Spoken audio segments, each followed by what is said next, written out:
Mon prénom c'est Nicole.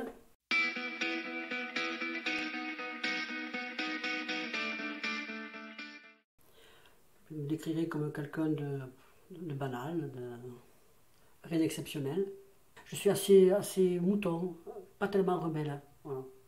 Et pourtant, pour ma vie je suis rebelle, mais après je suis obéissante. Voilà. J'accepte les choses comme elles sont.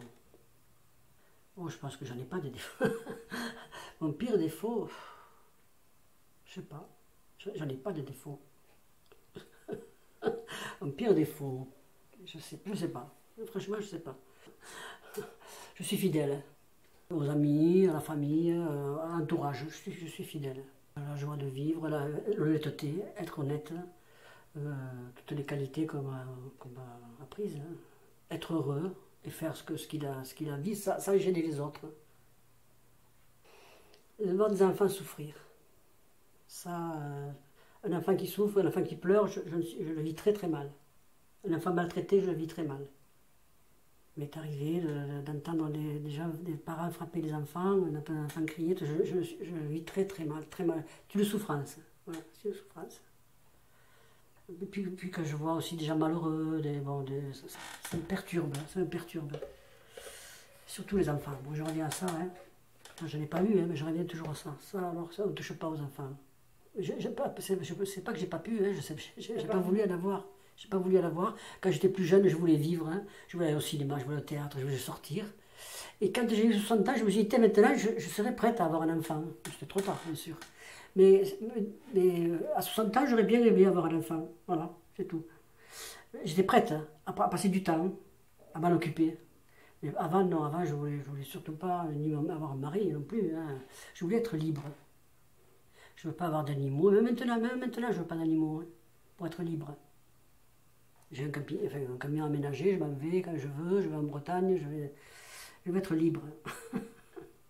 Mon entourage, hein, il y a 2 ou 3 jours, on a fait de la musique avec des amis chez moi, on a fait un bœuf à 5 ou 6 musiciens, voilà, c'était super, super, super. Ben, j'aime le théâtre, j'aime la danse, hein. Pas la danse de salon. Hein. Bon, j'allais à l'opéra voir des danses, j'aime le théâtre, la musique, hein. C'est pas nouveau. J'aime lire. Hein. Bon, j'aime être avec des amis, les vrais, partager. Partager avec des amis, c'est formidable. Hein. Voilà. Et mon rêve, c'était d'apprendre la musique.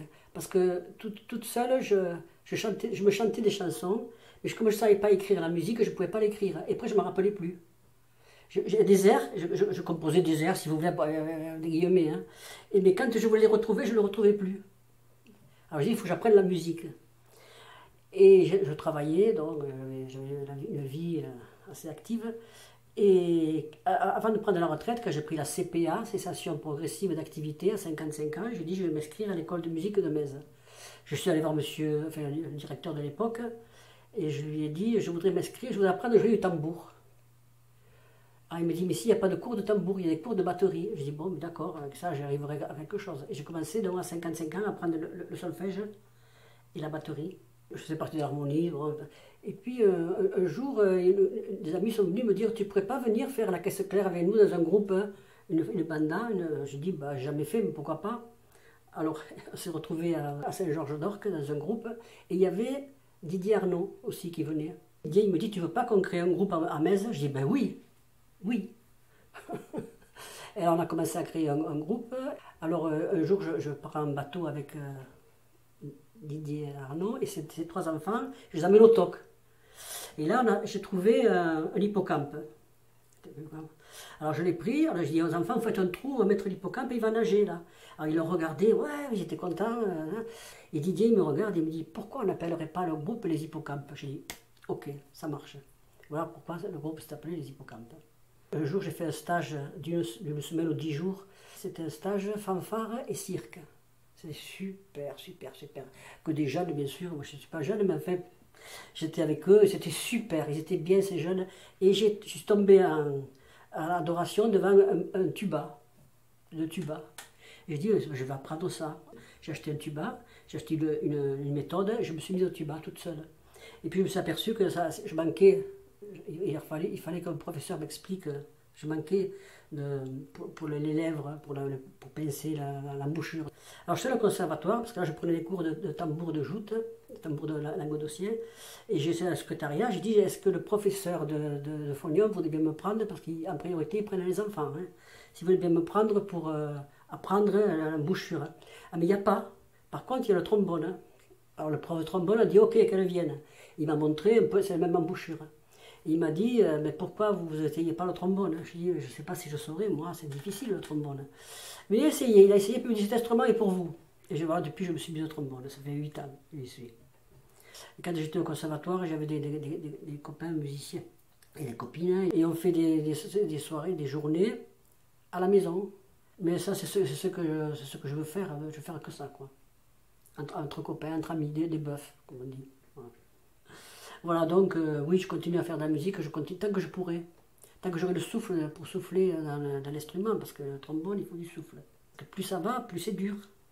Les lèvres, dès que je reste une semaine sans jouer, j'ai plus de lèvres, il faut que je recommence à les muscler. Bon, voilà. Dans ma vie, j'ai eu affaire à des gens qui psychologiquement étaient pas bien. Et j'ai appris à me dominer, surtout ne pas répondre, à ne pas les exciter. Voilà, donc j'ai appris à me taire. Et à me taire pour justement éviter le conflit, j'ai vécu avec un gars qui était très mal, hein, très mal. Et pour éviter que ça devienne dangereux, je fuyais, J'ai jamais affronté, je voulais pas l'affronter parce que j'aurais pas gagné. Après, bon, les douleurs physiques, on en a, on s'en fout, c'est pas important. Les douleurs sont des folles, plus fous sont ceux qui les écoutent. Je suis diabétique, hein, j'ai des douleurs partout, hein, je veux dire, bon, mais bon, c'est pas grave ça. Qu'ils soient humains, qu'ils soient propres, qu'ils soient nets, clairs. Je pardonne beaucoup, j'accepte beaucoup des différences, que c'est pas pareil, les défauts des autres, je passe dessus. S'il y a des qualités après, hein, s'il y a d'autres qualités à côté, bon, c'est pas grave. De partager, d'être bien, de partager quelque chose. Hein. Un coup à boire, un morceau de musique, un film, une pièce, partager. Voilà. Et bien, être bien. Être bien avec l'autre, que ce soit un garçon ou une fille. Hein. Il y a des gens avec qui il se passe quelque chose. Et puis d'autres où c'est le mur, ça passe pas du tout. Alors je ne sais pas. Si ça vient de mon comportement, si ça vient de, je sais pas, du comportement de l'autre, ou si on n'a pas d'atome crochu, j'en sais rien. Quelquefois ça se passe très bien. Je ne suis pas trop négative, je suis pas, je les fais rire. Chaque fois qu'on fait des réunions, je suis le clown de l'équipe. Bon, je pense qu'ils me voient comme ça. Bon, les valeurs humaines, hein, les valeurs humaines, l'honnêteté, la franchise. L'argent n'a pas de valeur pour moi. Il en faut, j'en ai. Enfin, j'en ai. C'est pour vivre, mais bon, pour moi, ça n'a pas de valeur. C'est pas ça le principal. Je pourrais très vivre dans un 10 mètres carrés sans rien. Sans rien. Mais avec des amis, quand même, des relations, pas. Je suis pas un ermite, hein. On n'a pas besoin de trop de choses. Hein. Je râle quand je vois les placards pleins, je me dis, mais c'est plein ça. Ça sert à rien. J'ai toujours cherché à passer quelque part. Donc pour le travail, je me suis inscrite, j'ai travaillé pour réussir. Je suis partie à Paris, je devais avoir 30 ans, à 30 ans. Et j'allais au théâtre, j'allais à l'opéra aussi, des ballets, écouter de la musique. Bon, voilà. J'avais des amis peintres et sculpteurs et j'allais beaucoup dans les galeries, assister au vernissage, puis bon, tout un tas de choses comme ça. Il y a plein de choses à faire à Paris. Hein. Je me suis plu partout. À Metz, j'étais bien. À Montagnac, j'étais bien. Ici, maintenant que je suis revenu à Metz, je suis bien. À Lunel, j'étais bien. À Frontignan, j'étais bien. Quand on est bien dans sa tête, je crois qu'on est bien partout. Hein.